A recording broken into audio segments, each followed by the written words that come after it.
What's up, y'all? Hey, we're back. We're back. We had a busy month. We stay busy. Which is a blessing. A blessing, yeah. But welcome back to Sometimes We Talk About Yoga And other shit. Yep. I can't see my shirt, though. Like I saw it. I have to be able to get it so my shirt stays up, right? So her shirt says, for the people listening, my ancestors got me. My ancestors got me. They do. We sell these shirts, so contact us if you want one. But, speaking of ancestors, yeah, this has been a rough emotional week for the Black community and other people that are close to the rap hip-hop community. Yeah. We lost somebody. Yeah, this is tough. Actually, today is the homegoing for Nipsey. And so throughout this whole thing, this whole process, this episode, we didn't just want to say necessarily we were just focusing on Nipsey, right? But it's also just how Black people heal, and not even just Black people, but how people heal. Yeah, how we grieve when we've lost someone in such this tragic way. And I think that I prefaced it more to Black people because this specific incident was Black on Black crime, Black on Black death, and for us that keeps coming to us. Yeah, and it's more tragic when we're able to see it on social media. Like it's just like beating us over the head with this trauma. So I feel like I suffer from PTSD from Black men or Black women being killed, and that has got to be. But you know what's weird? It's like you suffer from PTSD, but then at some point you get so used to looking at it. We're desensitized. We just keep it moving. So with this Nipsey thing, though. If you were desensitized to it, when you see it on your news every day, which I don't watch the news, it made me desensitized because it just socked me right in the gut. I think we were texting.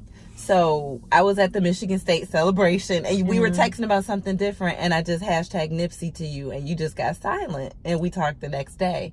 And I was like, I can't believe it. How are you? No, it fucked me up. Like, and especially when you don't know these people, but you know don't know them at all, never met them before, but you know these people through their music, their spirit, their philanthropic. Say that word for me. Philanthropic. Works and everything it is that they do, and where you can see kings and queens walking even as babies on earth, and when you see that in people, it just hits so hard when they're taken from you. And then also, it also brings a lot of triggers. We talk about it because Lisa and I are from the generation when we lost Tupac and Biggie to similar violence. Not the same thing, but similar violence. Yeah. And then it's getting hot in here. There's also like just different losses publicly that people have been affected by. Yeah. Whether it's a celebrity or whether it's someone a local celebrity. We went to high school with someone locally that was killed and murdered violently, who was a rapper locally, and people still mourn his passing. Right. We have friends that we've lost. You've lost your husband. It's just a lot. So I think that because of my husband thing, it was a really big trigger for me, more as just a woman thinking of, Lauren London and their babies, So for me, I'm like, wow, that just socked me in my jaw. So you're looking at it from like what the domino effect. It's like a puddle effect. One drop and then everything is affected on the outside. It's rings and rings and rings of how people will be affected for a lifetime. Everyone for a lifetime. But her also, I think specifically, at that age too, because I don't know how old she is. I know they said he was 33, but for me, whereas like though I was 30s, I was 30 when all of that happened. So to be that age, it was so tragic, and to still have your babies and to still have to move on, keep yourself together, and still get through the next day. Like even that night after my husband died, did you feel like you had to honor his legacy? My husband, through your children, like did you do things? Absolutely. Like I still, in fact, my son's graduating May 4th, and from it, I need his picture. So I still told him, like, I'm getting your dad's graduation picture with that. Like that has to be on that, and I still have to keep pumping their dad through them. Which the older they get, the more that they miss him. Okay. Which, they miss his presence, they miss that, and the more that they start to do things that are like him. Okay. So it's like their dad is still here. I love that. I know. I hate it and I love it. You know what I mean? Because you would rather have the person. But I love that somehow the spirit lives on. The spirit, it keeps living on. And I had told my son today, I said, send me your picture with your cap, your gown. Mm-hmm. He kept going, no, Ma, I got a different pic. And I'm like, no, I need this pic because I need it to have your dad's pic and your pic next to each other. Side to side, or him looking down on you or up to him, or however that image is going to come out, you know, for that. But with it, so... yeah, it's tough, like, inside, just being a woman with children, to lose someone that is, you know, important to you. And, you know, when you talked about watching the king and queen walk on earth, and when you see their presence taken away, it's hard for me because we're raising black children, and I see my sons as young kings, and I see them being involved in their community, and I see them doing things, and it's like, God, you raising somebody who's doing right. Everything, you know, not perfectly, but right, and with the right heart and the right spirit, and that just hurts. That just really hurts. But despite all that, I think we're all feeling that. Where do you go? So where do we go? Where do we go? Where do we move on the heel? And the first thing I want to touch on is just people being angry and what to do with their emotions. So I know sometimes we talk about other shit. Today's other shit, but we're also going to talk about yoga, because that's one of the things that yoga does for you, is to help you through that situation. It helps you process. It helps you it helps you grieve. It helps you forgive. Like, it helps you let go. Like, yoga helps you do all of these different things. And then I always say, it doesn't deny the feeling. It allows you to be present. You can still be mad. You can still be angry. It allows you to be present. Right? Yeah. And that it might be present in anger. But it gives you tools. But don't react to it. It gives you tools. That's the whole point of it. And I say in my classes all the time that it's a bunch of people in jail that just didn't know how to come back to their breath. You feel like it's just so many people that are in bad situations that have reacted / overreacted because they didn't know what to do with these feelings of anger, of mad, of sadness, of grief. And so from that, they just want to go boom, boom, boom, boom, boom, and hurt people. So what do you do when your yoga studio is not a safe place? I share. Oh, girl. So I started my yoga journey in South Florida. When I moved to South Florida, shortly after we moved, Trayvon Martin was murdered.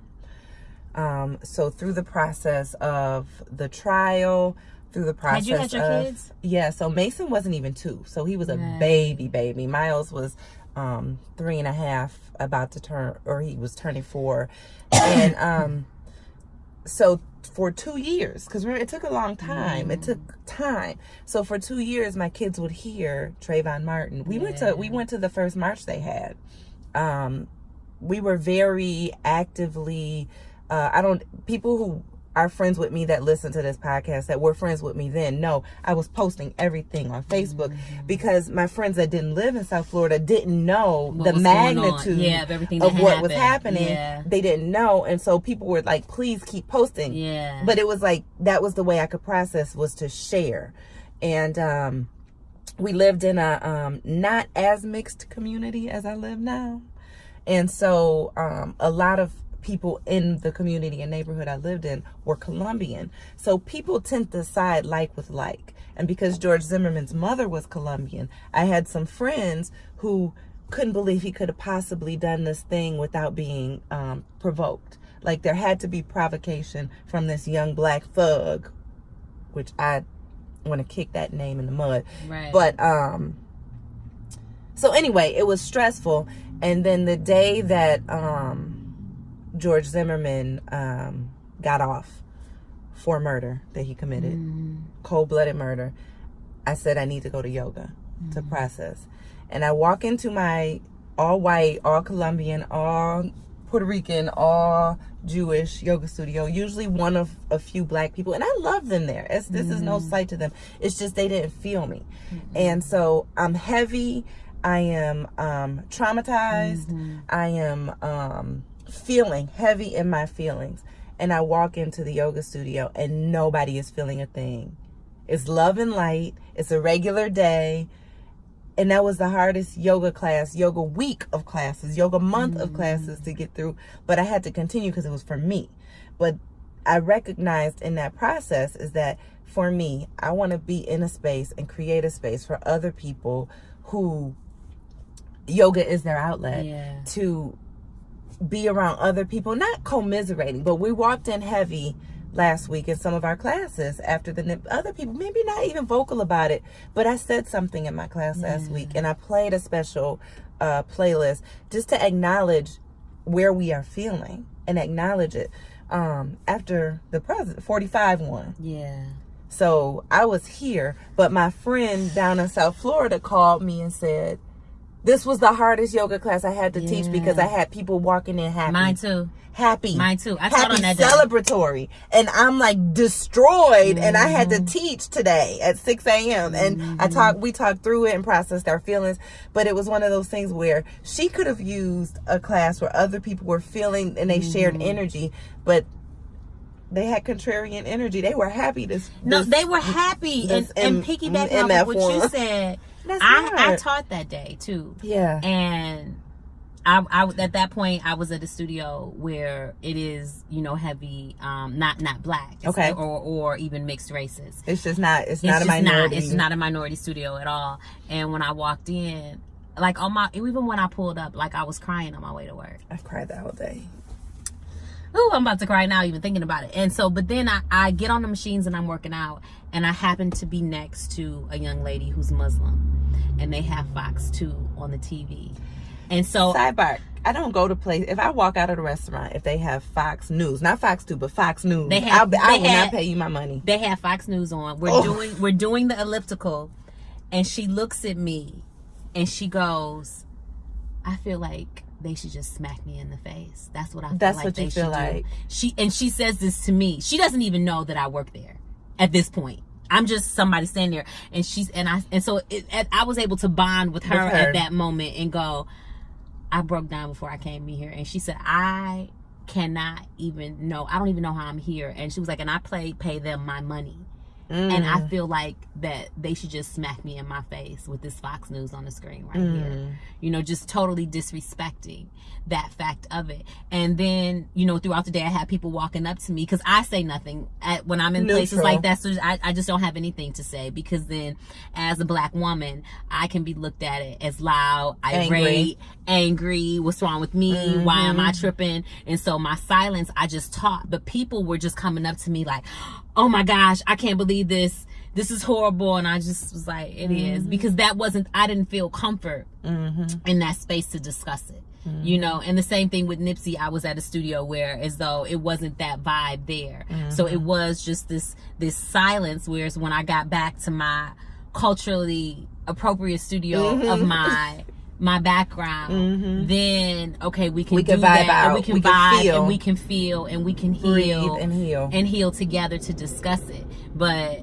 I know we talked about us in this episode, just not just a Nipsey situation, but just anything that we're facing. Where do we go to grieve? Where do we go to heal? And they have listed, and I know Randy, she doesn't have her research right now, but there's like all these different, I think we talked about it before, like where there's all these different steps of grieving or whatever, which I don't know if it's BS or not. To me, it's BS.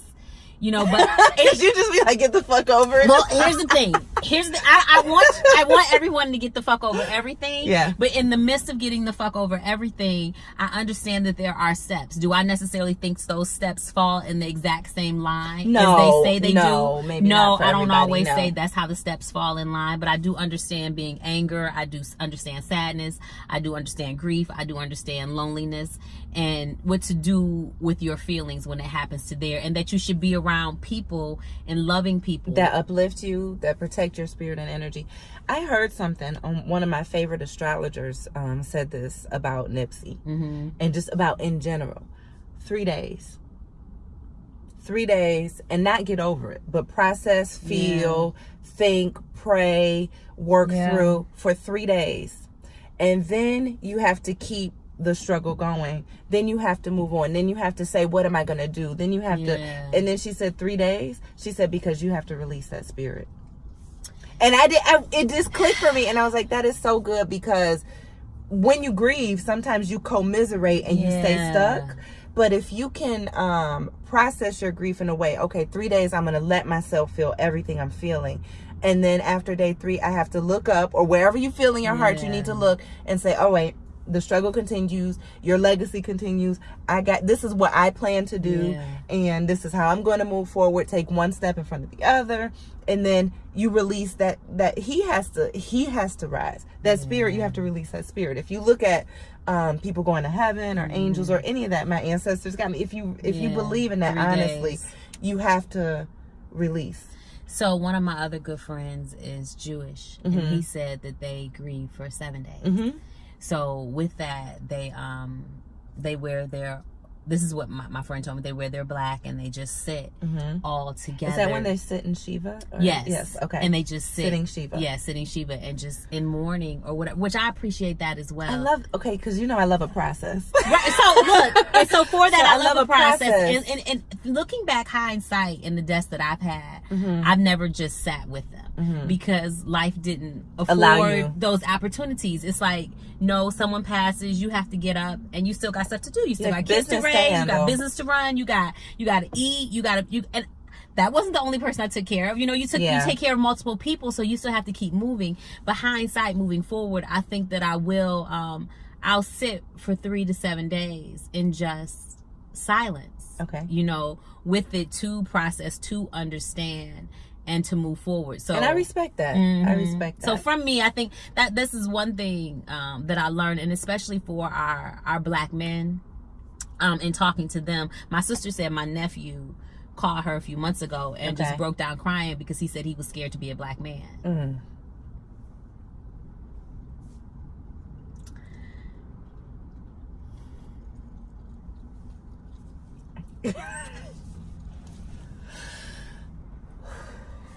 What do we do? And he's like, Mom, what am I supposed to do? If I get pulled over by the police, if I'm with my friends, and even if you have your hands on your wheel, and outside of that, us culturally as black people, we're not just fighting the police, it's each other. But we're not even fighting the police. We're sitting and doing what we're told. We're sitting and doing what we're told. We're asking a question, and we're But it's like, this is the thing, it's combating against. We have to do this for our new generation and for our older generation. I have a group chat, and I know you do too. We all do. If you're loving families, you have to tell people you love them. Yeah. You have to tell people they are beautiful. You have to tell people and show them, not just with the words, what they mean to you. Because in a world that beats you down every day, you need that. You need a safe place. Did you see Chris Rock's special? I didn't watch all of it. Chris Rock says in his special, and I didn't mean to interrupt you. No, he go says ahead. in his special, if you have a black son, you should just wake him up every day and fuck him up. Beat him up? That's what he said. Oh, shit. He said, if you are raising a black son, a black male, just beat him up every Because morning. this is what life is going to do to him.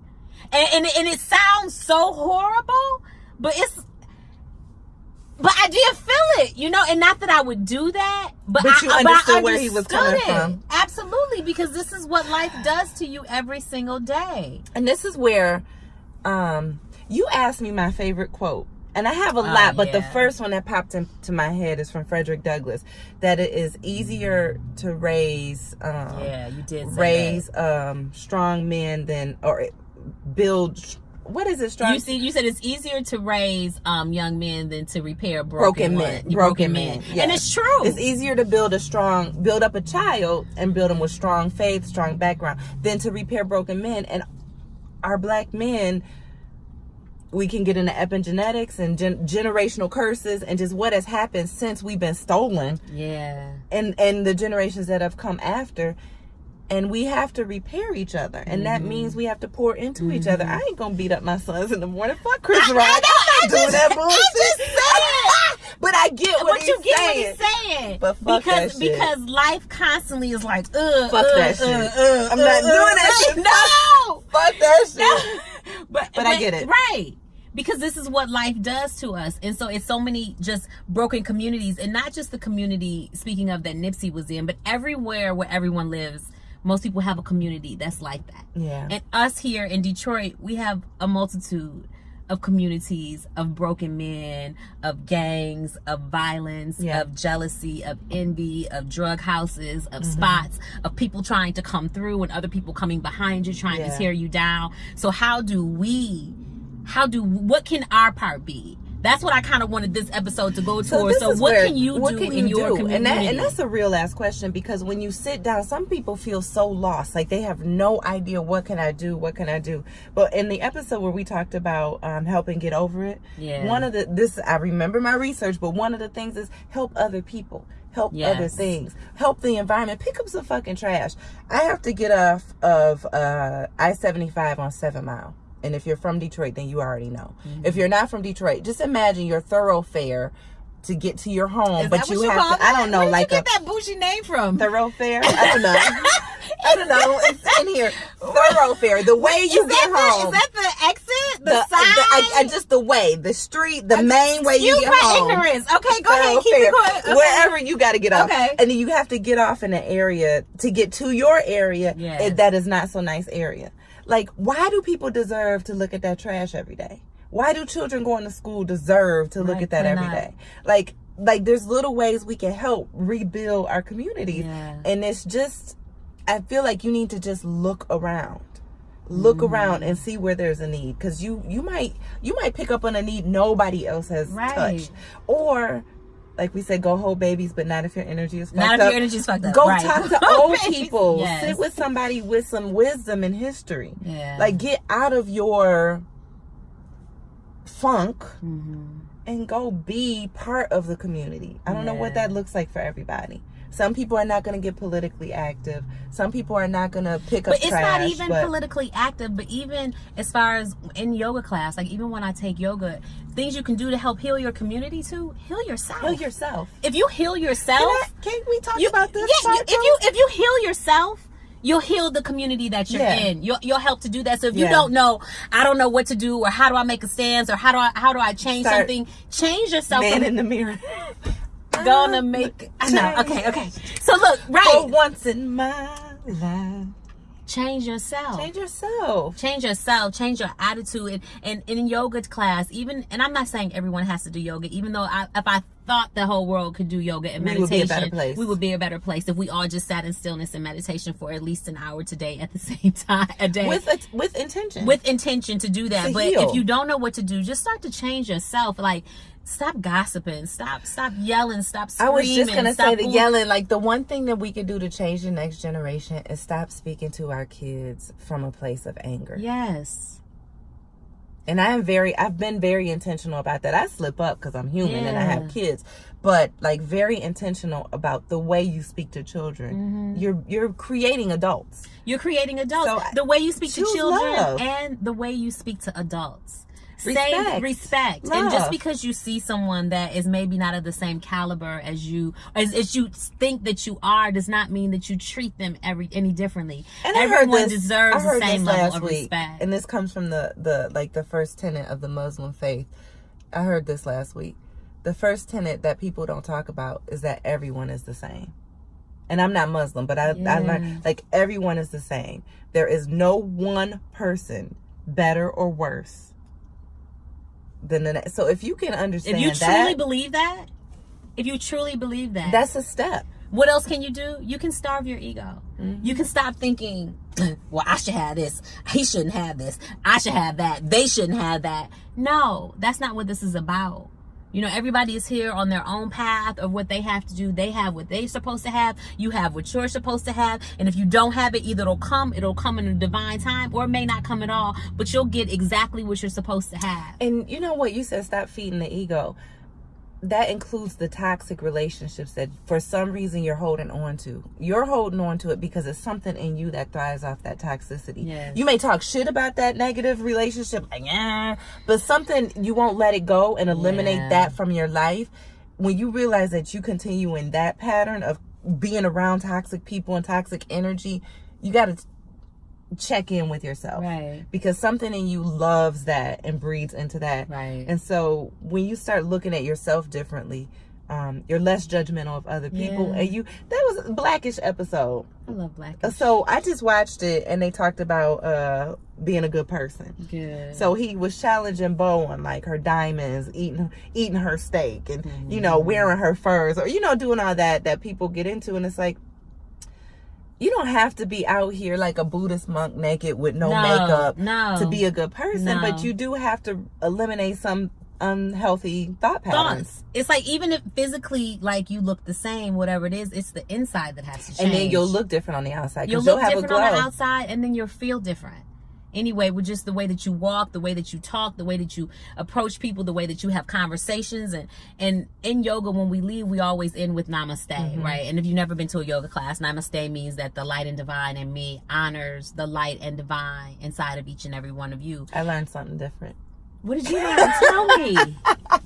Share. So I learned that is the way Americans have like developed and this I'm one definitely word. American. So I learned that namaste is the greeting in India. So everybody is namaste, namaste. But it basically is, I see you.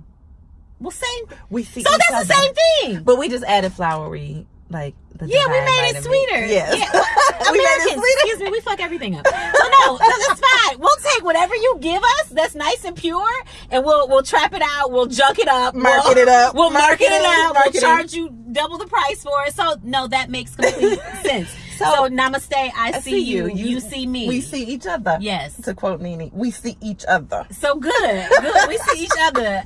So but to take that light, yes, and to be the light in your community, wherever your community may be. Yes. You know, so whether it's your job, and if maybe it just means you just go to work and be a nicer person at your job, or if it's at your house. At your house. Like, this is how you can change the culture and dynamic of people, just being a nicer person wherever you are. Do you remember at our event that lady who hugged us? Heart to heart and left side. Left side. That's how massage therapists is supposed to hug. Yeah, so what is it? It's so, heart to heart. Heart to heart, I think it's cheek to cheek. So what they say, heart to heart and cheek, left cheek to left cheek. So when you hug, specifically, hearts should touch, and you do feel a difference. I wanted to keep hugging that lady all day. You feel a difference when hearts touch, and I learned that when I was in massage school, and one of my mentors in training, she would hug, and that's the only way that she would hug me. She wouldn't hug me any other way. It is heart to heart, because when the hearts touch, there's this warmth that you just feel this other person's soul through them, and it makes you just want to stay on them longer. I wanted to hug that lady all day. If you're listening, can we have another hug? Well, so let's show them. Okay. So we hug heart to heart and cheek to cheek. So it's just this very gentle, but just so you can feel it, you know, inside. And just even those type of hugs, like, took my breath away. I don't even want to talk. It calms you down. Do you understand? And one of my friends, he always says, it's a lot of men walking around here that just need a hug. Shout out to my friend.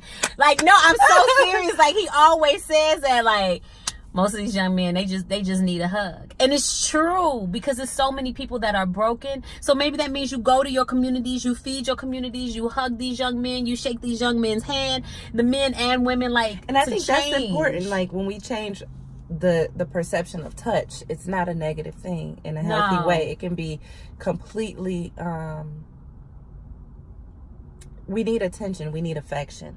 And I was talking to your sister about something I learned. It's this thing called Dr. Emoto and the water crystals. Okay. So there were 3 jars of water.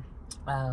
And the first jar, he spoke loving words to, sunshine, gave it positive attention, positive affirmations, like literally talking to a jar of water. It's like talking to a plant. Mm-hmm. Then another jar, he gave negative words to, talked down to it, you ain't shit, da-da-da-da. And then the third jar, he just completely ignored.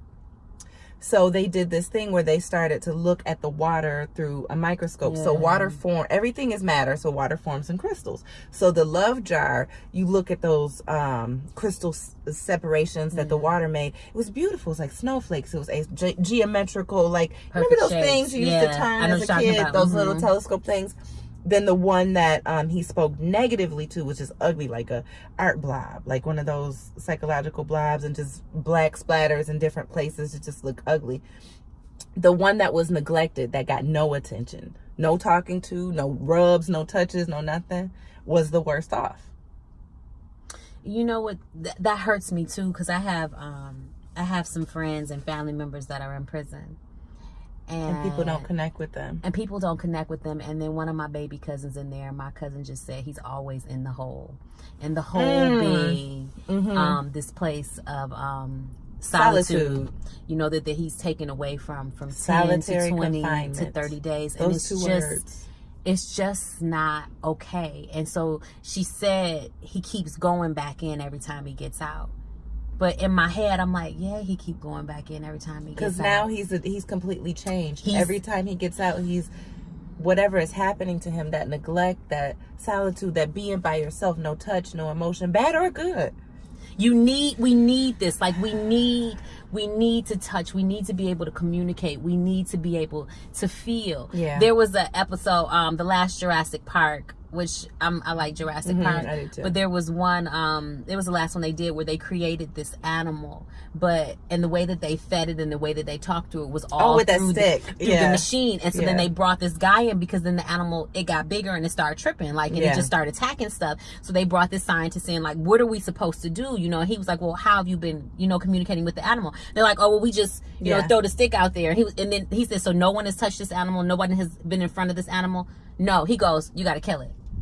Because you got to kill it. That he said it immediately. You got to kill the animal. And they were like, do you know how much money is put into this animal? We can't do that. He was like, no, this animal has to die. Like, because it hasn't been socialized. It lacks empathy. It has no connection. It has no connection. It's a beast, and you have to put it down. There's no helping this animal. They didn't do it. So by taking your cousin into solitary confinement, what they're in effect doing is feeding him through the machine. So No connection. the prison system, which I know that we have to have it because we have to maintain laws and boundaries. However, there are so many different fails that don't create the proper thing for any man to get out and to be okay, not even knowing what they're dealing with in there. But we have to be able to touch, to communicate. And that's one thing that I know that they're very no to, is touching. Even when you go visit your loved ones, there's like lack of touching. There's this that whole thing, but that needs to happen for people to heal and to feel. Yeah, you know. So let's heal. Let's touch people, hug people, love people. Let's touch people, love people, hug people. Speak positively. Right? Yes. We talked about the affirmations in the chakra class. You gave affirmations for how to turn negative situations around in our own thought process. Yes. So Lisa's book is coming soon, so it's got to come next month. But just wherever you are, how can you be the change? How can you make the change in your community to help heal these situations in life? For you yourself, it's being the light wherever you are. You know, and if you're just working in a restaurant, be that light in that space, or maybe try to jump into some volunteer opportunities for your thing. To start taking yoga, to start meditation, to grab your friends and family with them, at least to be that one light in it. Or if you see a darkness into your community, how can you interject yourself, even if it's not physically? Can you send out some emails? Can you send out some texts? Can you bring something to that community to allow the community to heal, so we can repair? And it's not going to be all of these broken nobody people. Is coming to save us. We talked about this before. Nobody is coming to save us. Like, nobody is going to do this. There's no Superman on a cape. There's no Black Panther coming from Wakanda He's not coming. Sprinkle vibranium Even though everywhere. I wish he would come. So you got to do it. Like, you, me, her. We got to do it. So us. You do it. So just start. Like, you don't wait on somebody else to come do this shit. You come and stop being negative about what your community isn't doing. What are you not doing? What you doing? What are you doing? Even if it is you just going outside of your community, you picking up, you cleaning up, you volunteering, you helping, you just being that light in the community. Whether if it just means you just bring people in, you feed them, you watch one child. Like, that's these baby things. And not that, Randy and I do all of these extra things, but we do our best to be the lights in our community, in our homes, in our spaces, around our peers, and our situations wherever we are, to just speak positivity, to speak truth, to be good people. Just be a good fucking human being. Be a good fucking human being. That's a t-shirt. Yeah, that's it. Like we talked about it before, like, just don't be an asshole. Like, don't be an asshole. Dick. Like, just be a good person. And if you need help, get help. If you need help, get help. Absolutely. And don't ignore people if they call you and say, I need help. Mm-hmm. Maybe you ain't the therapist, but okay, I'm gonna direct you. All right, I'm spent. This is so emotional. And we still have to go home and watch Nipsey stuff, which I don't even know if I'm gonna be able to watch it for real. I don't know. I don't think that I'm in a space right now emotionally that I because I feel like that's just gonna keep triggering me, you know, back. Because I remember, I can still play back my husband's the night before the funeral, the morning of the funeral, on my way to the funeral, the entire funeral, leaving. So it's just a lot of triggers that are emotionally settling in me right now that I have to work through. And it's hard to work through it when people, and this is, some people are like, why do you care so much? You didn't even know him. Because he is my son. He is my brother. He is my father.